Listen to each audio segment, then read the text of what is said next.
આખા ગામની ઉપાધિ લઈને ફર્યા કરે છે. કોક દિવસ કઈ મુશ્કેલીમાં ના પડી જાય. દીકરી, તું જરાય ચિંતા ના કર. એને કાંઈ નહીં થાય. એ કાંઈ પણ કરે છે ને એ લોકોના ભલા માટે જ કરે છે. અરે ભાઈ, કેમ મારો છો?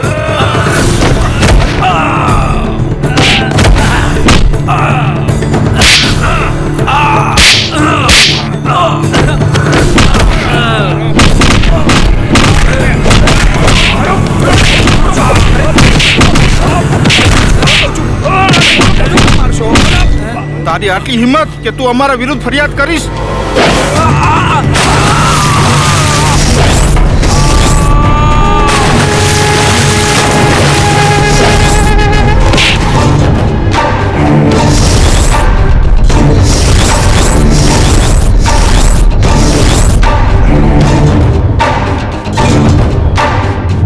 બહુ ટણી કરતા હતા ને, આવી ગયો તમારો કાળ, ગરીબોનો રખેવાળ.